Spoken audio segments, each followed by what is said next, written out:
He was Turkish at the time. He's originally from Turkey. Yeah. Still Turkish. Yeah, still Turkish. Winners never quit, and quitters never win. Quitters win all the time. Let us show you how on Quit Happens. Hey everyone, Lynn Marie here. Before we get on to this week's episode, just wanted to let you know where you could find out more about strategic quitting. You can go to Quitting by Design on the web, or you can find me at Quitting by Design on Facebook and Instagram. Now, if you like what you hear on Quit Happens today or any other episode, it would mean a ton to me if you could give us a little review or a rating. I say us, it's just me. If you could rate the show, then more people would be able to find it, and hopefully those people could then hear something that would inspire them if they are in need of a quit. Now, our guest today is Alina Gordon. She is founder and CEO of StanzaPet, which is a startup here in San Diego, California. I will let her explain it. She does a much better job than I could. But she is going to share a very personal story with us today. I am so glad you've joined us for this episode because she gets into her true feelings about a very difficult quit. It is a quit I am not equipped to talk about, and so I am forever grateful that she has shared with us. So, without further ado. Hey everyone, Lynn Marie here. Thank you so much for joining us for the next episode of Quit Happens. Today, as I said in the intro, we have Alina Gordon, who is founder and CEO of StanzaPet here in San Diego. It is a startup I will let her tell you about because I love it and I can't wait to take part in it. I'm very excited, but I'm really glad to have you on, Alina. Thank you. Thank you so much, Lynn. I really am grateful to be here and to be a part of the podcast. Oh, thank you. Thank you so much. So I know Alina because she and I we have many mutual friends, but then we're both kind of doing our side hustles out of the same coffee shop, Wholesome. Shout out to Wholesome. Shout out. Yeah. And we'll tag them in the show notes if somebody would like to get a delicious cup of coffee and a great place to work. But found out what she was working on. And I'm well aware, as most of you are, people in the entrepreneurial space have generally quit more things than your average Joe. You know, Just a few. Just a few, right? Yeah. And so I thought, okay, I'm sure Alina's got some great quitting stories. Let's chat about it. And we went through a lot of her quits. And it turns out she has a quit in there that I can't speak to at all. And it's one that I've definitely wanted to share with you all. And it is that she at some point in time quit a marriage. And seeing as how I've never been married, I cannot share anything essentially besides what I would think would happen in the quitting a marriage process. And Alina has been so generous to share her process and her thoughts with us. Despite the fact that she has a million other super interesting quits, she has been kind enough to let me focus on this one because it's one that I will be learning just as much as, anybody else out there who hasn't gone through it. And hopefully anybody who is facing this situation or who faces it in the future will have some feeling that there was some camaraderie, the commonality that a lot of people are going to go through the same fears and maybe they can learn from how you address them. So take us back to, let's say, your late teens. If that's a good place to start. It's a great place to start. So in my late teens, I was going into my undergrad at University of Connecticut. I got in as an acting major. A year after completing the acting program, I realized I didn't need an acting degree to be an actress. And so I decided to go into sales and marketing in the business department. I graduated within 2 years. In those 2 years, I met my ex-husband now. And at the time, he was living in Boston. I was living in Connecticut. We were, going back and forth. It was a really quick relationship. We dated for about a year. And after a year of me doing half a year, I was doing study abroad. So I actually ended up being in Italy for 6 months, came back, lived together for 3 months. I was like, you know what? Let's get married. I proposed. So at the same time, September 30th, 2015, I got married the day after I announced it to my parents, who weren't too excited about it. 2015? 2015. Oh, sorry, 2005. Okay. 2005, sorry. 2005. No, not 2 years ago. Okay. 3 years ago. When I met you. Yeah, 2005. September 30th, 2005, we got married. And I graduated from my undergrad program and we moved into a house and started the adult life. At the time, I thought, wow, this, everything was on point, I got a job right out of college. I got married. We got a house that my parents helped with. And so at 20, I was, living a full adult life and ready to take on the world. Being married for 3 years, realized that a lot of things weren't as peachy and great as you think they are when you go into any marriage. And so a lot of things kind of came up for him and for me. One being that we were so young. I was 20, he was 26 at the time. The other being financial. I was working full time. He wasn't. The other part was, moving. So we actually ended up moving from Boston to San Francisco in December of 2005 at the end, right after we got married. So we moved to a whole new city, didn't know a single person. I started a job in a different position. It was great. It was an amazing experience. Super excited, but it put a lot of stress on the relationship. Yeah.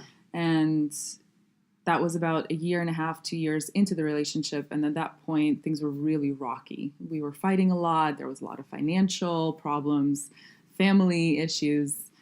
And being from Ukraine originally, I grew up in a family where my grandma, fought all her life with my grandfather, but they stayed together until the last day.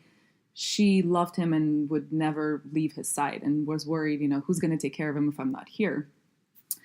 Same goes for my mom. I remember being a child and seeing my parents fight and have financial issues and stuff like that. And you just know that things are going to come up. You have fights. You stick through it. You don't walk away. Yeah. You're a fighter and you are strong, and it doesn't matter what life throws your way. You're in it for a lifetime. So when I was going into this marriage, it was for a lifetime. And it really was like, okay, this is it. I've chosen the one, he's chosen me. We have love. Everything else we'll take care of. Right. But life turned a little bit different. Yeah. So while living in San Francisco, working about 80 hours a week, Wow. getting into depression, I really pushed him to start something because he wasn't working at the time. So I was like, you know what, while you're sitting at home, why don't we start a business and start doing something so that it's not just nothing. Right. And he was Turkish at the time. He's originally from Turkey. Yeah. Still Turkish. Yeah, still Turkish. He's originally from Turkey. And so at that time, the whole boom of everything organic was starting. This was 2006, 2007. And Turkish products are amazing. They have amazing juices that are all organic and jams and all kinds of fantastic products that you can actually find today in Trader Joe's and stuff like that. And I had this idea back in 2006. I'm like, let's do it. Let's bring it into US. Let's start something. And so we did. We started a company. We brought $10,000 worth of products in the US and everything was dandy until I realized that I had to work 80-hour weeks and run the startup because he wasn't really doing anything to support in any sense. And so that put another pressure on our relationship, the pressure of, okay, now we're going into a business together. Yeah. And what the expectations are and how do you work with someone that you love and live with and now you're trying to build a business with together. And so throughout this whole process, we just kept growing further and further apart, I think, and struggles kept beating us up and throwing us in every shape and form. And I think by year 3.5 of us being together and married, I realized that I was more alone in that relationship than just being alone. Yeah. And that feeling, that sticks in your tummy. Yeah.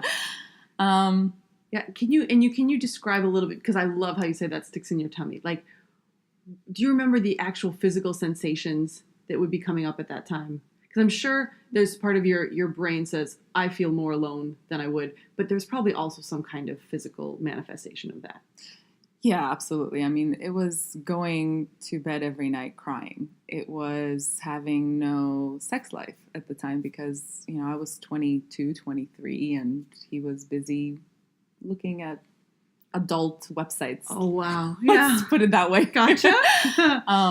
And so we literally went to having no sex life whatsoever. And so it really felt extremely alone, extremely painful.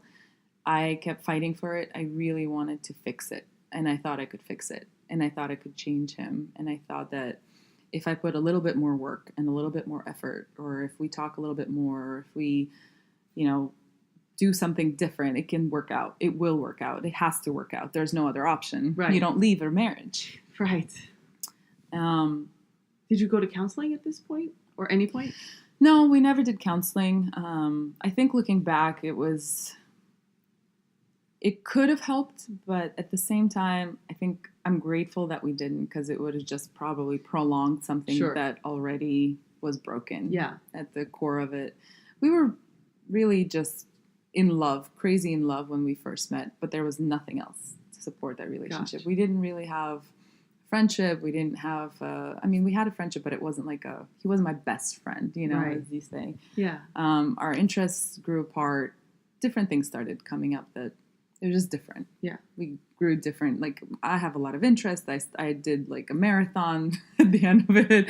I'm like, hey, run a marathon with me. He's like, no, too lazy to get up in the morning to go for a run. So it just, Yeah. it's just different things where I realize, I am a driver and I'm a leader and I need someone to keep up with me. And with that particular relationship, I felt dragged down and I felt held back and weighed down. But for some reason, I wanted to keep carrying him and to keep almost saving him in a sense, Yeah. like being that I can change him. I see the potential in him and I can Right. bring it out. Yeah. Single-handedly. Right. Which is not easy and not generally that possible if the other person isn't willing to put in the work. Yeah. I appreciate how you said you felt dragged down and held back. Because those, I think, are very big intuition signs to somebody in a relationship, that there's a lot of times relationships may not be negative. There may not be fighting. There may be an okay, intimate life, etc. But one person may have dreams and hopes and desires and goals, and the other one doesn't. And so that may be just enough for you to say, man, I know there's something better in life.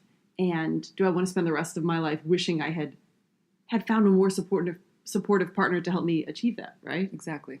And that's exactly what I was seeing is like, again, I worked 8-hour weeks in a corporate job, but I always saw myself being as a business owner. I always saw myself doing something bigger, something more meaningful, something that would be of ours.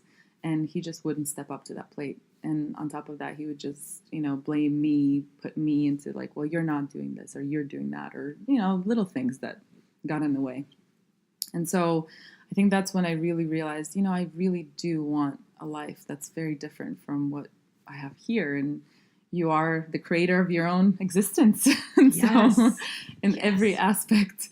And so having lots of anxiety and fears and depression and everything you can imagine, and having a great job at that time. I was 22, making amazing money, living in San Francisco.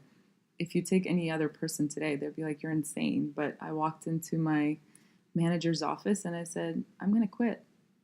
And so that was the point where I decided that I was going to quit my job and quit the marriage. All at the same Divorce. time. All at the same time. Wow. Now, can you tell me a little bit about why they coincided? Like, some people might think, okay, the safe thing to do when quitting a marriage. Now, granted, you were the breadwinner, so the financial issues were fewer. Maybe not, maybe kind of reverse financial concerns at that point. But as you and I discussed, there sometimes is the potential of alimony. Mm-hmm. So if you're going to jump into the uncertainty of a divorce, what led you to also simultaneously jump into the uncertainty of quitting your job? I think they coincided in my unhappiness. So I associated the job with my unhappiness in marriage, and they kind of went hand in hand for me. Okay.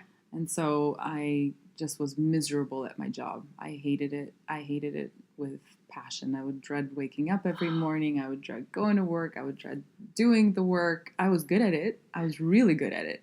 They were surprised at how good I was. I was surprised at how good I was at it. So it wasn't easy to walk away because I was on my way to a great future really fast. I was moving through the ranks and gaining great speed, but it wasn't what I wanted. Yeah. And so, and the happiness and my true desire to do something that was meaningful in life. And I think I was just ready for a different reality. Yeah. So who, if anybody, did you discuss these quits with before you made them?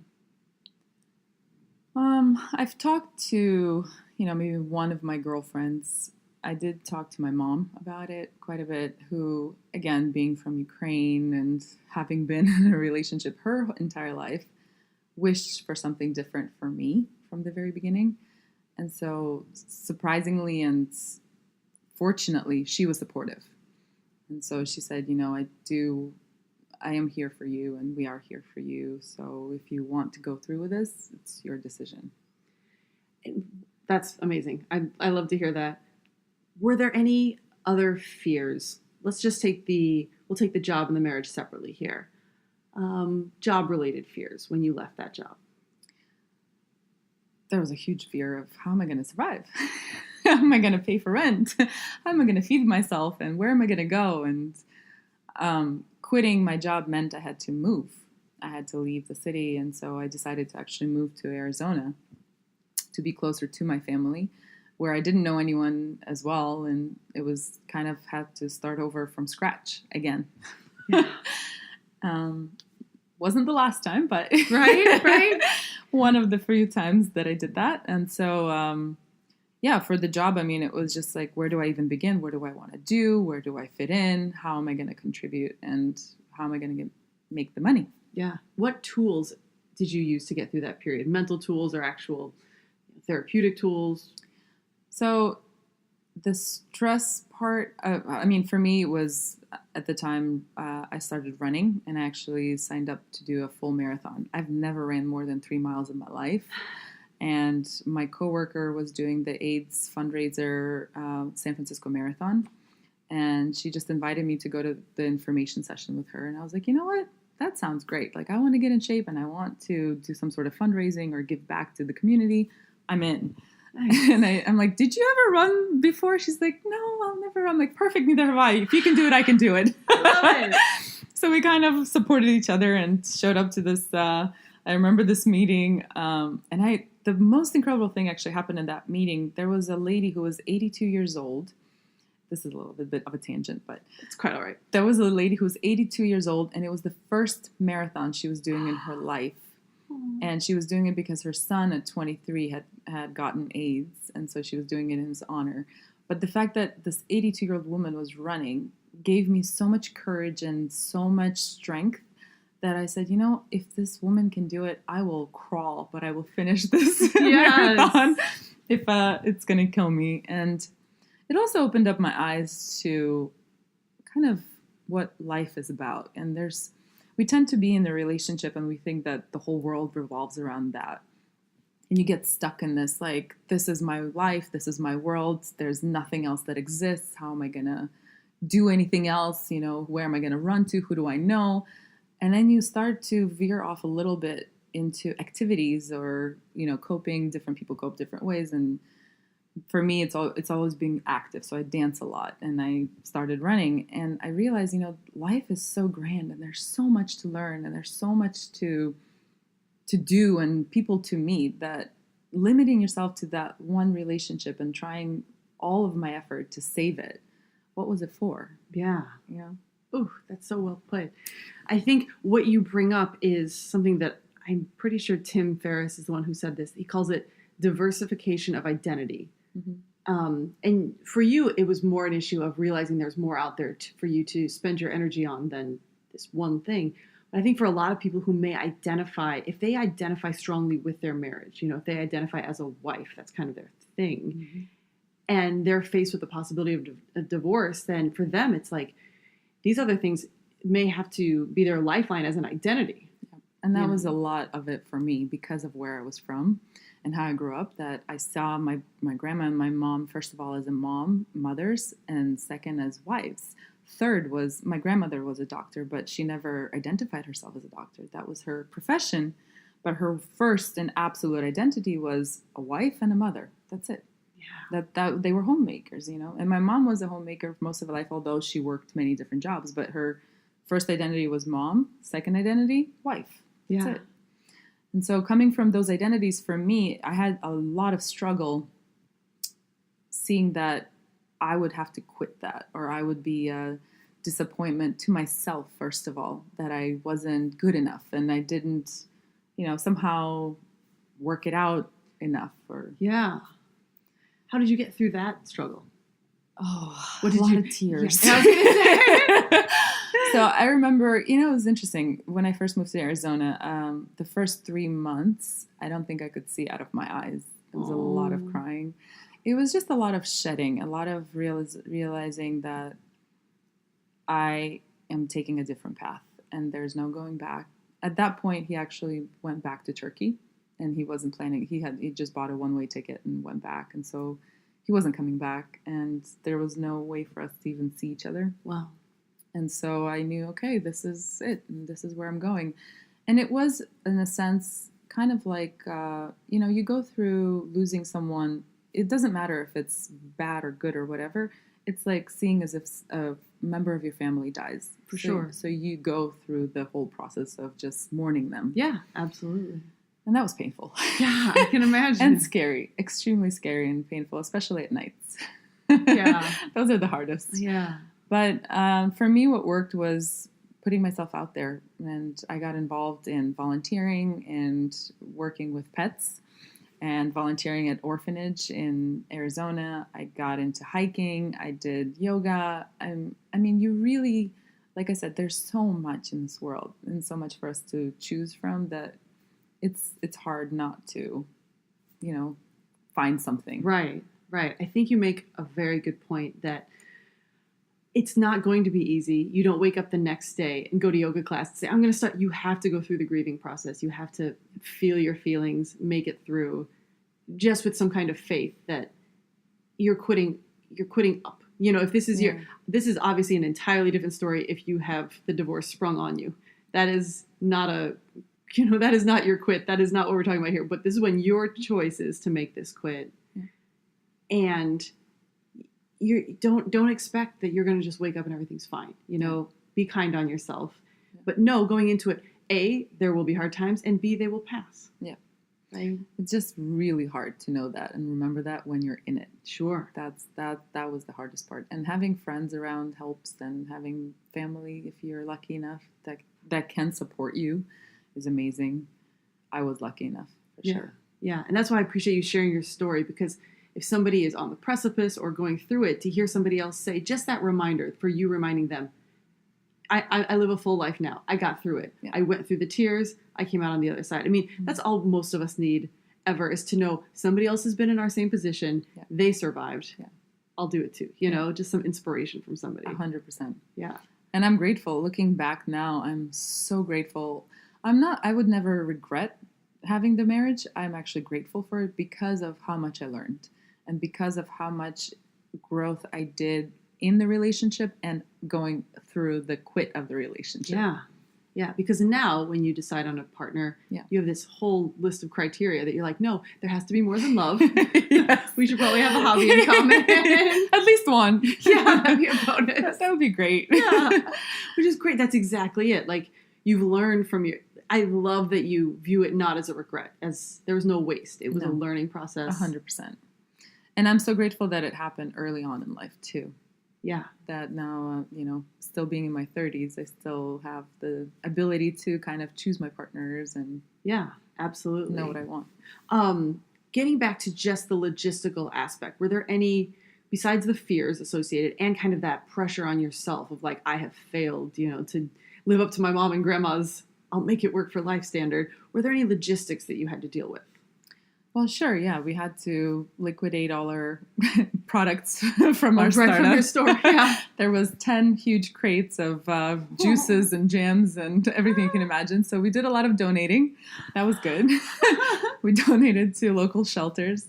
Actually, funny enough, or oddly enough, my ex-husband helped me move from San Francisco to Arizona. So we packed up the place, we loaded it into a truck, and we drove across country from San Francisco to Arizona. Wow. Going through the divorce and, tears in our eyes. He was really, we were both. It was not easy for either one of us. Yeah. So that was the first part, is just moving. Second part was starting a new job within the new office and a new culture and a whole new area. And that was extremely difficult while going through the divorce, while going through all the emotions, right, while going into a city that I didn't know a single person in. That was just, two things that helped me with that. My two angels were two dogs that I ended up adopting. Aww. So pets rescued me a lot during that time, as they do a lot of times in life. And besides, job and stuff like that, is also family. And how do you face family? How do you now face your siblings and your cousins and everyone, all your friends? They're like, oh, you were married. What happened? Everyone has that question. Yes. It's like, so, what was the deal? And everyone kind of looks at you with this, oh, so you failed. Oh, just another divorcee. Statistic, yeah. Another statistic, to add to the table. So, it's, again, I never really cared what people thought, but it did hurt when family would talk about it. It did hurt when friends would ask about it. It's not something that just you can whisk off. Right. That is something I had not considered, because often when I talk about the fears associated with quitting a job, I say, like, people are going to think about it for like 1 second. If you tell them, I mean, that's not even something you necessarily have to tell a person, but the divorce is probably huge. Where is your husband? Well, we're not, when you show up at the family gatherings. Yeah. So, wow, how did you prepare yourself for those family gatherings? Was it like, let's get some fortitude beforehand? I'm ready for this. Yeah. No, there's really no preparing. You can't really prepare for it. There's really nothing you can truly do. It's just facing it. It's just showing up, and that's just life. It happens, and that's what I chose, and that's where I'm at, and I have no regrets, and I stand up for what I believe in. Yeah. Alina is a very strong woman. If you have not noticed this, you're just a great on the outside. Well, I appreciate you saying that, because you're absolutely right. A lot of us appear one way, and then we're all fighting this battle. Yeah, I'm just a 5-year-old girl inside who cries a lot and is extremely sensitive. But everything everyone sees on the outside is this strong chick who's ready to take on the world. Fair enough, man. I just love you for saying that, because that's very honest. I mean, a lot of us, we interact with the world in one way, and then they expect something of us. Exactly. They expect that we don't go home and cry ever. Yeah. That's why I share on Facebook more than probably is necessary. Like, hey guys, I'm anxious too. Like, not every day is hearts and flowers. Yeah, exactly. So generally, your family was supportive, and your friends were supportive of the divorce. Yes. Okay. I think that's huge. In that, well, two things here. It's huge to have them to support you. Great. But the other thing is that you supported yourself. You knew this was the best thing for you. So if somebody came up and they weren't supportive, it wasn't going to waver your, Yes and no. I mean, it was always a struggle. It's a struggle inside. So you don't really know. You don't know, especially being in the moment. You really kind of flip-flop. Is this the right decision? Am I making the right decision? Am I really not going to fight a little more? Maybe we should, maybe I should stay for another year. Maybe we can work it out.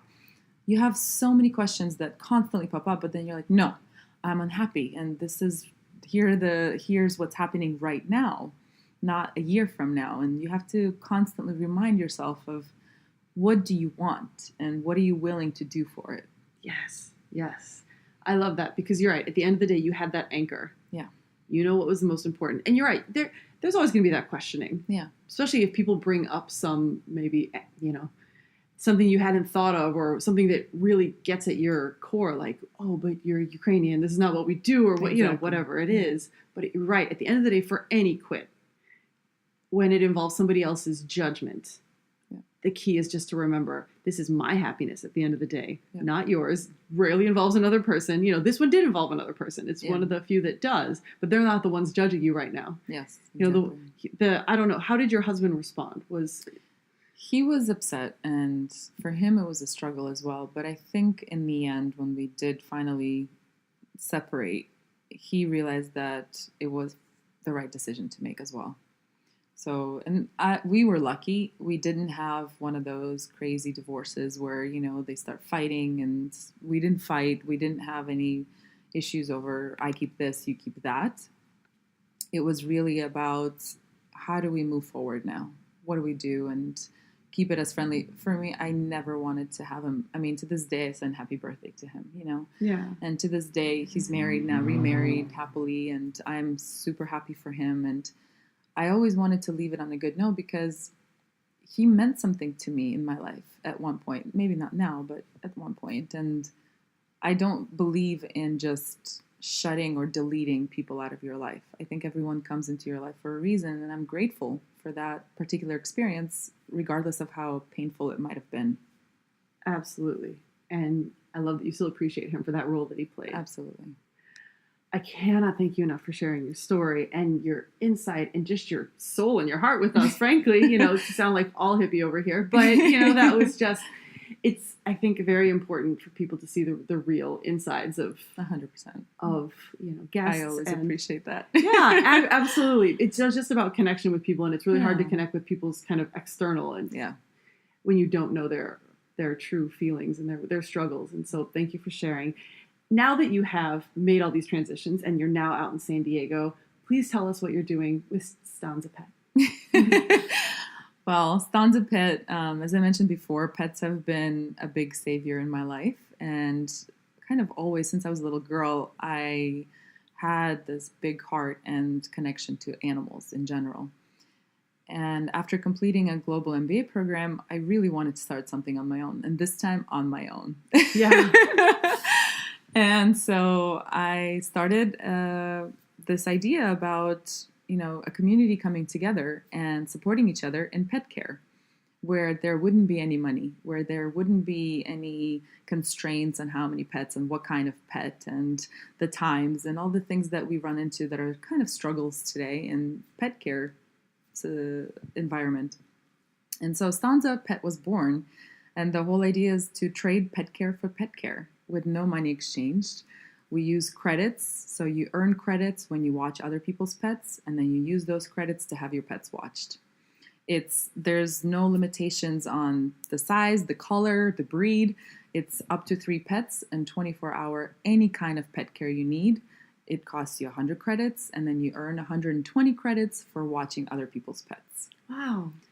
We are providing insurance, ID verification, and tracking. It is a subscription program, and it is invite only at this point. So we're keeping it very safe and kind of community-based. Nice. It's still in beta. We are in beta, yes. Okay. Well, I do not have a pet, but I would love to. You're welcome. I would love to You can join. watch somebody else's pet and take my credits to Starbucks or wherever. Exactly. That's coming in the future, 100%. So although we have catered it only to pet owners right now, in the future we are definitely inviting all pet lovers and then they'll be able to use those points in other areas of our society. As you mentioned, coffees and cakes and so many other things. All right. Well, again, congratulations on StanzaPet. I've seen you working from the beginning pretty much all the way up, so I'm really proud of how it's beta launch, and I can't wait to see it take off. Thank you. I'm so thankful for you sharing your story with us. Thank you so much for having me on. I really appreciate it, and I'm super excited. Oh, I love it. Yay, Alina. Okay. Well, everybody, I hope you enjoyed that. I mean, divorce affects some large, the percentage I don't know off the top of my head today, but many of us will encounter that in our lifetime, or even just the consideration or other relationship breakups that may be long-term. And so until next time, everyone, happy quitting.